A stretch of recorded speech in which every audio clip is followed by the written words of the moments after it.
चलिए दोस्तों, तो फिर से हम लोग आ चुके हैं अपने एसआर एडुटेक के चैनल पे। और आज फिर से बात करते हैं, जैसे हमने कल आप लोग को बताया था कि आईबी एसबीआई का जो क्लर्क का जो प्री एग्जाम अगले मंथ दिसंबर में होने वाला है, उससे जुड़ी हुई बातें कल हमने क्वाड्रेटिक इक्वेशन के बारे में आप लोग को बताया था।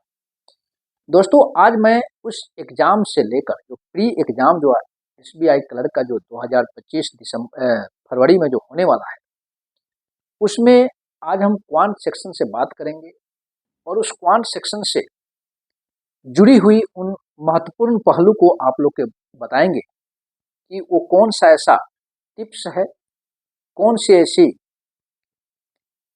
महत्वपूर्ण पहलू है जिस पे हम आप सबको ध्यान रखना चाहिए एग्जाम देने से पहले, और एग्जाम का अगर आप प्रैक्टिस सेट बना रहे हैं तो चलिए उन समय को बिना बर्बाद किए आप लोग को मैं उस टॉपिक के बारे में बताता हूं।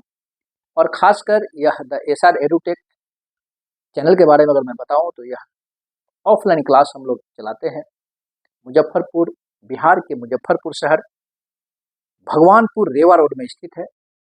और यहाँ पे उन सभी छात्र छात्राओं को जो अगर रियल में बैंकिंग की एग्जाम की तैयारी कर रहे हैं या उनको बैंक में नौकरी करने का अगर वो उम्मीद रखते हैं, उनकी इच्छा है, तो हमारी पूरी टीम उनकी इस इच्छा को पूर्ण करने के लिए हम लोग कंटेंट रेडी करते हैं, हम लोग क्वेश्चन रेडी करते हैं और पूरा मापदंड तैयार करते हैं कि आप किस स्टेज में किस तरीका से आप तैयारी कीजिएगा ताकि आपका सिलेक्शन बैंक में हो सके।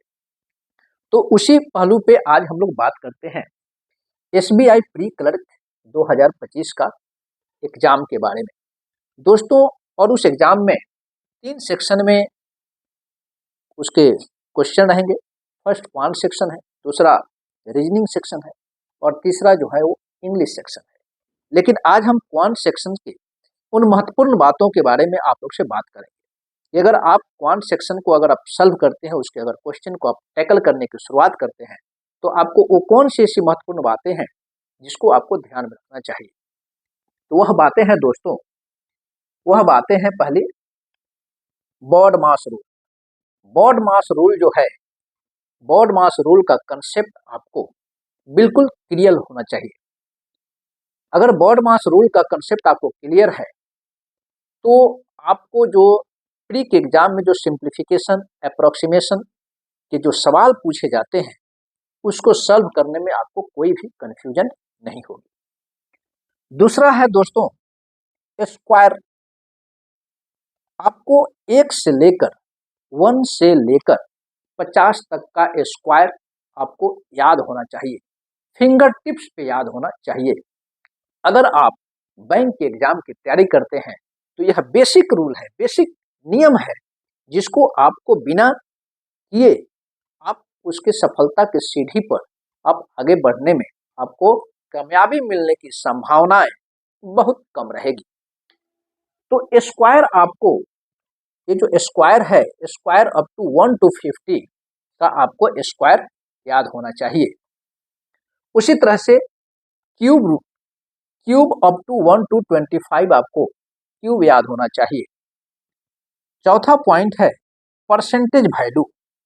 परसेंटेज वैल्यू आपको, जैसे किसी वस्तु का 20%, किसी वस्तु का 25% अगर इंक्रीज होता है तो उसके बेस वैल्यू में क्या बढ़ोतरी होगी। तो अगर आप निकालेंगे, बेसिक मेथड से अगर आप निकालते हैं, आप सॉल्व कर सकते हैं। लेकिन चूंकि बैंक के प्री एग्जाम में समय का लिमिटेशन होता है और कम समय में आपको सारे क्वेश्चन टैकल करने होते हैं, आपको स्कोर अपना हाई रखना होता है और ये सारी चीजें तभी संभव हो पाएगी जब आपको परसेंटेज वैल्यू का मान जो है, परसेंटेज का वैल्यू, उसका मान पता होना चाहिए। अगर पता होता है तो आप उन सारे विद्यार्थियों से आप अलग हो जाते हैं, आपके स्कोर ऑटोमेटिकली हाई होने लगेगा और आप 20 मिनट के अंदर में जो 35 क्वेश्चन बनाने का जो टारगेट रहता है, 35 क्वेश्चन का जो पूरा सेट रहता है, उसमें आप 100% आउट ऑफ 35 भी बना सकते हैं। अगर आप नहीं बना पाते हैं तो कम से कम आपका स्कोर 30+ जरूर रहेगा। तो परसेंटेज वैल्यू भी अहम रोल निभाता है क्वांट सेक्शन के एसबीआई हो, आईबीपीएस हो, आरआरबी हो, लेकिन चूंकि अभी रिसेंट में जो है एसबीआई का प्री एग्जाम होने वाला है तो उसी की हम बात करते हैं। और उसके लिए परसेंटेज वैल्यू का पता होना बहुत अनिवार्य है। जैसे 25% का वैल्यू आपको 1/4, 20% इक्वल टू 1/5। ये वैल्यू अगर आपको पता है, मान लीजिए एज एग्जाम्पल हम इसके ऊपर हम एग्जाम्पल के रूप में अगर आपको दिखाते हैं कि वो वैल्यू पता होने से आपको क्या लाभ है, तो आप देखिए कि अगर आपको क्वेश्चन दे दिया 655 of 20% plus 65 into 2 equal to question mark. अगर इसको सॉल्व करना है तो दोस्तों अगर आप बेसिक मेथड से चलते हैं तो आप क्या करेंगे, 655 गुने 20/100, इसको गुना करेंगे, काटेंगे, दशमलव में हेन तेन ये करेंगे। अगर आपको 20% का वैल्यू अगर पता है, सीधे आप क्या करेंगे, आप 655 इंटू 1/5 प्लस, अगर इसको आपको मल्टीपल भी अगर ये है, सीधे आप क्या करेंगे, 60 65 को कितने भाग में तोड़ सकते हैं, 60 प्लस 5, 60 को 60 गुना के 20, 5 गुना के 10, यानी सीधे आप 130 इक्वल टू एक्स। अब इसको 5 से करेंगे, क्या होगा, 13 × 5 = 65 और एक, फिर एक बचेगा 3 और फिर एक, 131 प्लस 130 इक्वल टू एक्स। तो आपको कितना आ गया, 261।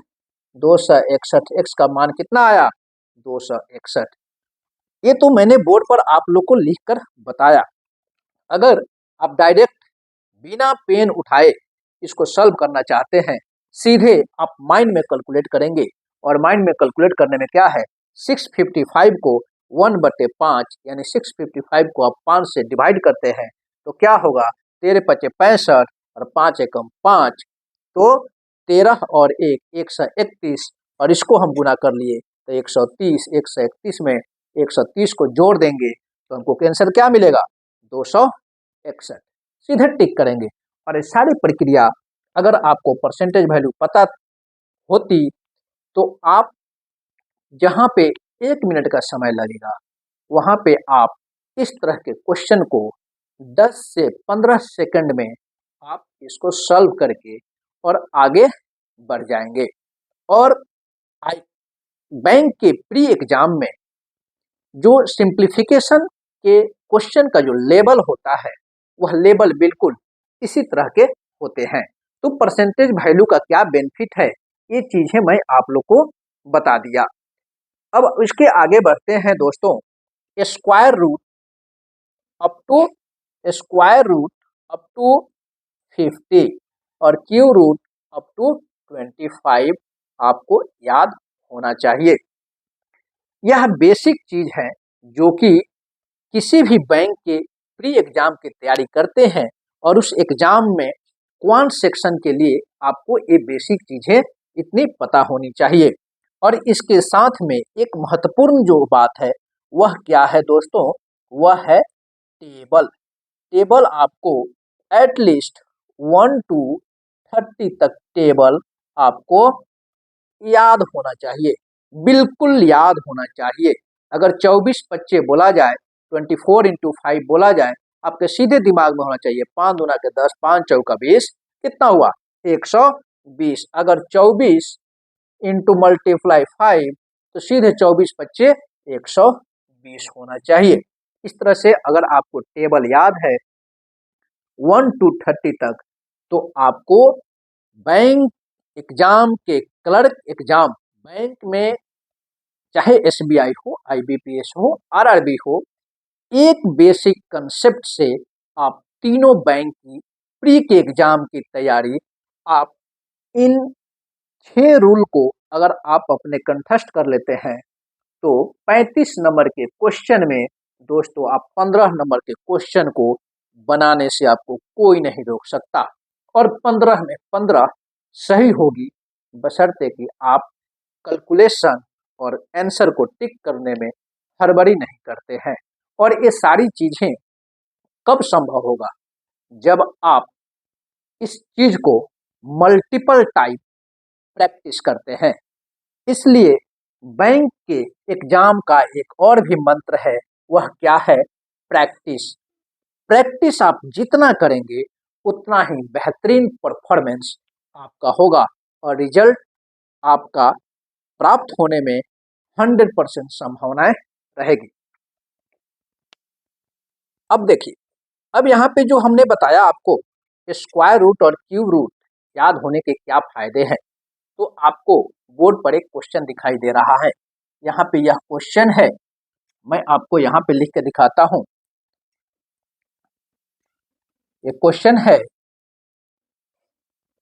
Root under 625 of 20% plus 120 of 25% plus 5 equal to question mark. अगर यह सवाल दे दिया, क्वेश्चन देखने में कितना बड़ा है, देखने में यह बड़ा है, लेकिन अगर इसको हमको सॉल्व करना हो तो मुश्किल से 10 सेकंड में इसको सॉल्व किया जा सकता है। और यह कैसे? 10 सेकंड में आप इसको सॉल्व तभी कर सकते हैं जब आपको स्क्वायर रूट पता हो, जब आपको परसेंटेज वैल्यू पता हो, परसेंटेज वैल्यू यहाँ पे पता हो, उन सारी चीज़ों को, बॉड मास का जो रूल्स पता हो कि किसको पहले करना है। बॉड मास यानी bracket, of, divide, multiple, addition, subtraction. तो ये चीज़ें अगर आप ये 6 चीज़ें कंप्लीट कर लेते हैं तो आपको यह क्वेश्चन मात्र ओनली 10 सेकंड में, कैसे? 625 अंडर रूट में क्या होगा? 25 होगा। 25 का स्क्वायर क्या होता है? 625।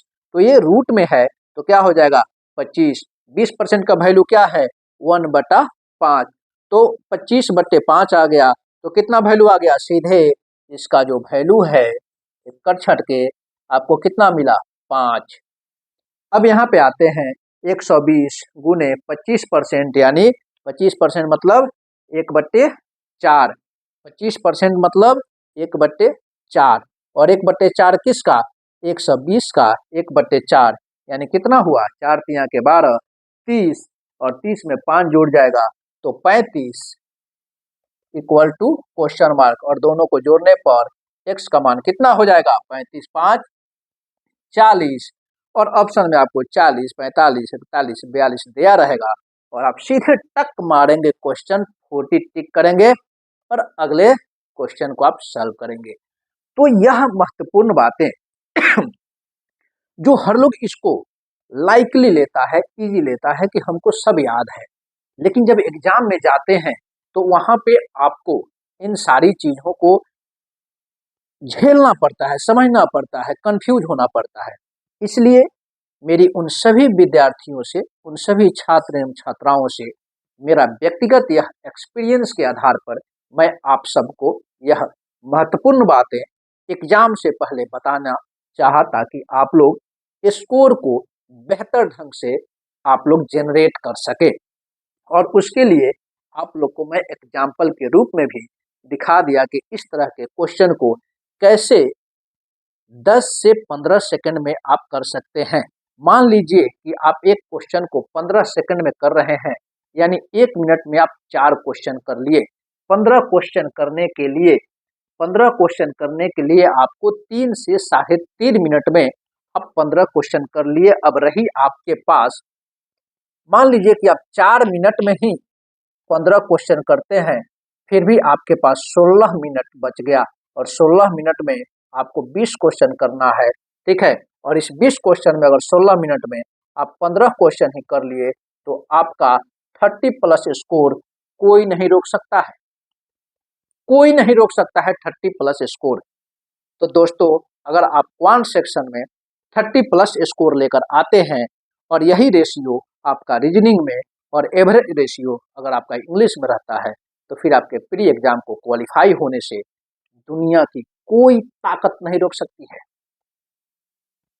और इसी तरह से अगर आपकी तैयारी अगर है तो फिर जून से जुलाई तक आपको स्टेट बैंक में एज ए क्लर्क नियुक्त होने से भी दुनिया की कोई ताकत नहीं रोक सकती है। तो यह रही क्वांट सेक्शन से रिलेटेड कुछ महत्वपूर्ण बातें। आप लोग इसको प्रैक्टिस कीजिएगा। जो विद्यार्थी जो लोग प्रैक्टिस करते हैं या किए हैं उनके लिए अति उत्तम, लेकिन जो लोग इसको नज़रअंदाज करते हैं वो लोग इसके महत्व को समझेंगे कि ये सिर्फ 6 चीज़ें से आपके कितने क्वेश्चन सॉल्व होने में आपको लाभ मिलता है। तो फिर हम अगले क्लास में कल मिलेंगे और क्वांट सेक्शन से रिलेटेड कल हम आप लोग को परसेंटेज वैल्यू को हम खुद बताएंगे और जो विद्यार्थी अगर उसको नहीं नोट डाउन किए होंगे उसको करेंगे। साथ में ही दोस्तों, जो विद्यार्थी या जो भी छात्र एवं छात्राएं एसबीआई क्लर्क के एग्जाम को तैयारी को पूरी तरह से युद्ध स्तर पर लगे हैं, उनके लिए मेरा एक यही सुझाव है कि आप अभी के समय में इधर उधर गोता न लगाकर आप किसी भी पब्लिकेशन का, चाहे अड्डा से हो, चाहे टेक्स्ट बुक से हो, चाहे ग्रेड अप से हो, किसी भी पब्लिकेशन से आप टेस्ट सीरीज परचेज कर लीजिए।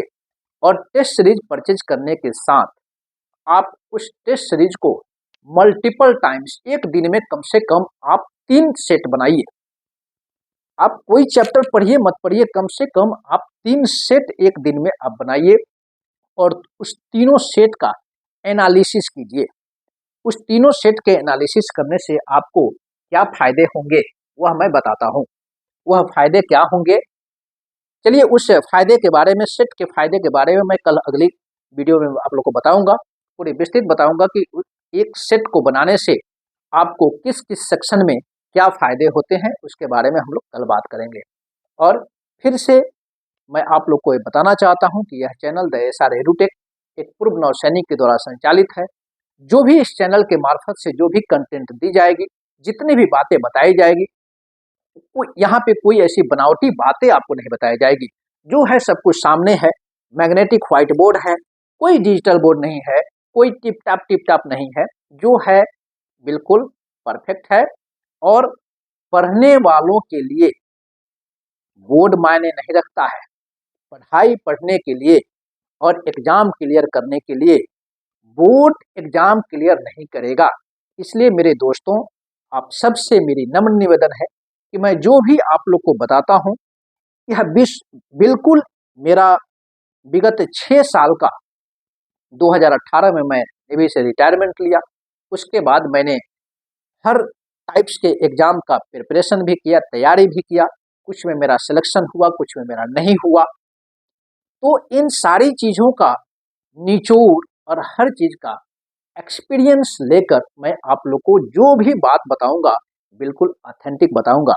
तो कल हम लोग इस बात पे चर्चा करेंगे कि प्रैक्टिस सेट बनाने का और एक दिन में 3 सेट बनाने का, उसको एनालिसिस करने के क्या फायदे आपको एग्जाम में मिलेंगे, इसके बारे में कल हम लोग चर्चा करेंगे। और एक विशेष सूचना, जो भी विद्यार्थी छात्र एवं छात्राएं जो कि मुजफ्फरपुर जोन से हैं, मुजफ्फरपुर शहर से हैं या मुजफ्फरपुर के नियर बाई ग्रामीण क्षेत्र से हैं, उन सभी छात्र छात्राओं को एसआर एडुटेक, जो कि Rewa road Muzaffarpur, Rewa road Krishna complex the SR grand restaurant के नीचे चलता है। आप लोग यहाँ पे आकर संपर्क कर सकते हैं।